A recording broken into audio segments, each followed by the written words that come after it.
Hello friends, Microsoft Excel की आज की इस वीडियो में हम सीखेंगे इफ़ कंडीशन। दोस्तों, इफ़ कंडीशन हम तब यूज़ करते हैं जब हमारे जो डेटा है उसमें से हमें जो आउटपुट है एक कुछ पर्टिकुलर कंडीशन के थ्रू चाहिए होता है। तो एग्जांपल के थ्रू समझते हैं दोस्तों कि इफ़ कंडीशन हम किस तरह से यूज़ कर सकते हैं। यहाँ पे मैंने एक जो है सेल्स का डमी डेटा लिया हुआ है। यहाँ पे जो सेल्समैन नेम है या टारगेट है और इनका जो है अचीवमेंट है। तो दोस्तों, यहाँ पे जो जिन्होंने टारगेट अचीव किया है उसके आगे मुझे अचीव्ड लिख के आना चाहिए और जिन्होंने नहीं टारगेट अचीव किया उनके आगे नॉट अचीव लिख के आना चाहिए। तो देखते हैं हम इफ़ कंडीशन के थ्रू किस तरह से इस आउटपुट को ला सकते हैं। इसके लिए हम पहले टाइप करेंगे if open bracket sales number is greater than equal to target. अगर सेल्स नंबर जो है टारगेट से इक्वल और उससे ज़्यादा है तो उसके आगे मुझे लिख के चाहिए अचीव, अदरवाइज़ मुझे उसके आगे लिख के चाहिए नॉट अचीव्ड। ठीक है।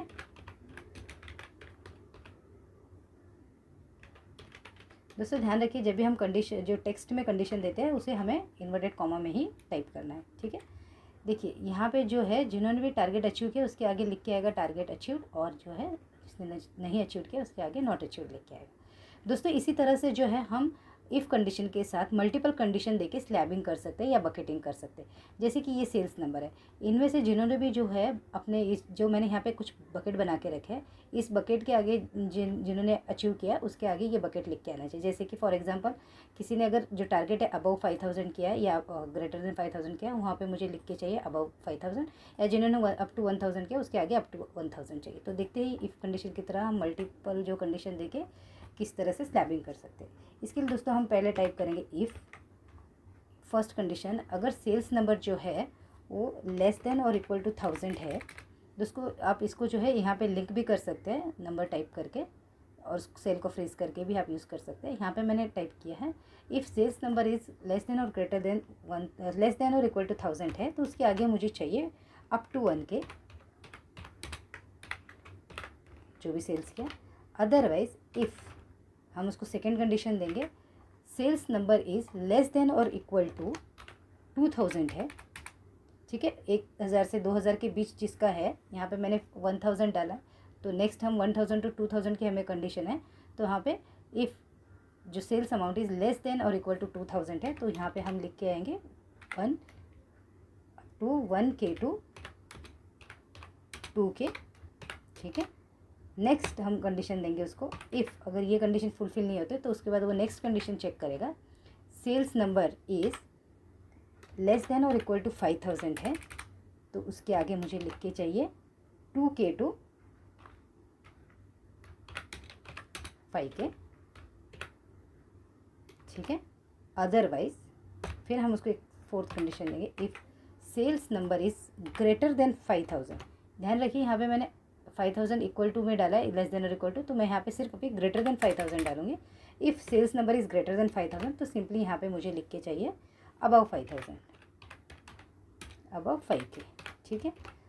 और यहाँ पे मैंने उसको 4 कंडीशंस दी है तो इसलिए मैं जो है यहाँ पे 4 ब्रैकेट क्लोजिंग ब्रैकेट डाल के यहाँ पे इसको एंटर कर देंगे। तो देखिए जिसने भी अप टू 1000 के टारगेट अचीव किया है उसके आगे 1000 लिख के है और जिसने 5000 अबव किया है तो उसके आगे अबव 5 किया है। तो इस तरह से जो है आप स्लैब मल्टीपल कंडीशन इफ़ की देके स्लैबिंग कर सकते हैं। ठीक है। दोस्तों, नेक्स्ट है अगर हमें ये इन्होंने जो अगर सेल्स अचीव किया है इसके आगे जो है मुझे इनका कमीशन कैलकुलेशन करना है। तो इसके लिए हम किस तरह से करेंगे, जैसे कि इफ़ अगर किसी बंदे ने टारगेट अचीव किया है if is equal to achieve then उसको स्ट्रेट अवे सेल्स नंबर पे 5% का हम कमीशन देंगे। तो sales number is into 5%।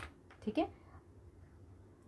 Otherwise इनको जो है हम ज़ीरो अमाउंट देंगे। ठीक है। मैंने ब्रैकेट क्लोज कर दिया।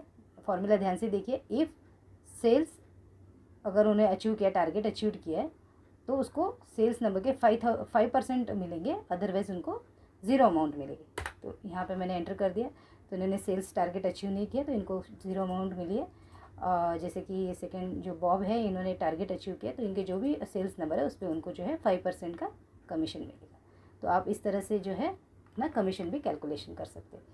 दोस्तों नेक्स्ट है, अगर जैसे उनको यहाँ पे हमने कंडीशन दी है टारगेट अचीव, लेकिन अगर आपको सिंपली कोई सेल्स पे डायरेक्टली कमीशन देना है या किसी की सैलरी पे आपको किस इंक्रीमेंट देना है, तो यहाँ पे आप किस तरह से स्लैबिंग के थ्रू दे सकते हैं। जैसे कि 1000 तक अगर किसी ने सेल अचीव किया तो उनको 5% मिलेगा। अगर किसी ने 5000 तक सेल अचीव किया तो उनको 10% मिलेगा। और अबव 5000 अगर उन्होंने जो भी सेल्स के जो नंबर्स किए उनको 15% मिलेंगे। तो इस तरह से हम जो है कमीशन भी कैलकुलेशन कर सकते हैं इफ़ कंडीशन के थ्रू। देखते हैं किस तरह से कर सकते हैं। If sales is less than और इक्वल टू 1000 देन उनको जो है सेल्स नंबर के 5% कमीशन मिलेगा, ठीक है। अदरवाइज इफ़ जो सेल्स नंबर है अप टू 5000 जो है उन्होंने अचीव किया है, लेस देन और इक्वल टू 5000, देन यहाँ पे इनको सेल्स नंबर के 10% मिलेंगे कमीशन।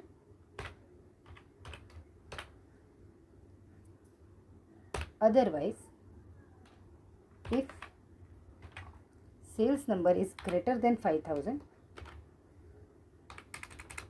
देन जो भी उनका सेल्स नंबर है उनको 15% जो है सेल्स का कमीशन मिलेगा, ठीक है।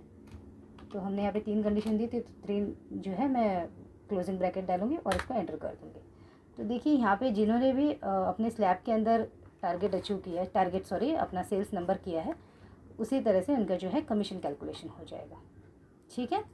दोस्तों नेक्स्ट है हम इफ़ कंडीशन जो है एंड और के थ्रू किस तरह से यूज़ कर सकते हैं। इफ़ कंडीशन एंड के थ्रू जब यूज़ करेंगे तो जो हम 2 कंडीशन, उनको 2 या 3 जितने भी कंडीशन है उनको जो है तीनों कंप्लीट करनी या फुलफ़िल करनी होती, तभी जाके हमें आउटपुट मिलेगा डिज़ायर्ड वाला, अदरवाइज़ नहीं मिलेगा। और में क्या होता है, कोई एक कंडीशन अगर जो भी हमने दी वो फुलफ़िल होती है तो उसका आउटपुट मिलेगा। तो सीखते हैं पहले एंड किस तरह से यूज़ करते हैं। इफ़ ओपन ब्रैकेट एंड डालेंगे, ठीक है, और ओपन ब्रैकेट। जैसे कि मैंने इनको पहले कंडीशन दी है, इनका जो टारगेट है वो अचीव्ड चाहिए मुझे, ठीक है, अचीव्ड। और सेकेंड कंडीशन मैं इनको दूंगी कि उनका सेल्स नंबर ग्रेटर देन 10,000 चाहिए, ग्रेटर देन और इक्वल टू 10,000 चाहिए, ठीक है। तो हम उसको ये दोनों अगर कंडीशन ये फुलफ़िल करते हैं तो उनको जो है सेल्स का 20% कमीशन मिलेगा, अदरवाइज़ उनको 0 अमाउंट मिलेगी। या आप इसको कह सकते हैं स्पेशल इंक्रीमेंट या स्पेशल जो भी है कमीशन दे सकते हैं आप इसको, ठीक है। तो देखिए यहाँ पे इन्होंने दोनों कंडीशन फुलफ़िल नहीं की इसलिए 0 लिख के आया। यहाँ पे अचीव्ड है लेकिन सेकंड जो कंडीशन 10,000 की वो जो है वो फुलफ़िल नहीं हो रही, इसलिए इसके आगे भी 0 लिख के आ रहा है। तो सिमिलर वे में यहाँ पे जो है जो विकी है इनका दोनों कंडीशन फुलफ़िल हो रहा है, इन्होंने टारगेट भी अचीव किया, इनका सेल्स नंबर जो भी है अबाउट 10,000, तो यहाँ पे जो है 2,000 उनका कमीशन अमाउंट कैलकुलेशन है 20% के हिसाब से। तो एंड में हमेशा याद रखिएगा दोनों कंडीशन फुलफ़िल होगा तो ही जो है वो आउटपुट मिलेगा हमें, अदरवाइज़ नहीं। तो इसी जो फॉर्मूला को आप और के थ्रू भी यूज़ कर सकते हैं। और में कैसे होगा, आपको दोनों में से कोई एक कंडीशन फुलफ़िल करनी है, ठीक है। तो यहाँ पे मैंने और करके इस फॉर्मूला को ड्रैग ड्रॉप कर दिया। जैसे देखिए यहाँ पे तो दोनों कंडीशन फुलफ़िल नहीं हो रही है, जैसे कि यहाँ पे टारगेट भी अचीव नहीं है और इनका जो सेल्स नंबर भी नहीं है, तो इसलिए स्ट्रेट अवे 0 है। लेकिन सेकंड कंडीशन में इसने जो है टारगेट अचीव किया, भले इसका जो सेल्स नंबर 10,000 नहीं है लेकिन इन्होंने टारगेट अचीव किया, तो आइदर वन की जो एक कंडीशन है वो फुलफ़िल हो रही है, तो यहाँ पर कमीशन जो है कैलकुलेट हो। तो इसी तरह से दोस्तों आप इफ़ कंडीशन यूज़ करके अपने जो अकॉर्डिंगली आउटपुट चाहिए, जैसे अगर सैलरी कैलकुलेशन करना है तो वहाँ पे आप इंक्रीमेंट दे सकते हो, तो सेल्स में जैसे कि सेल्स के अचीवमेंट है टारगेट कर सकते हो।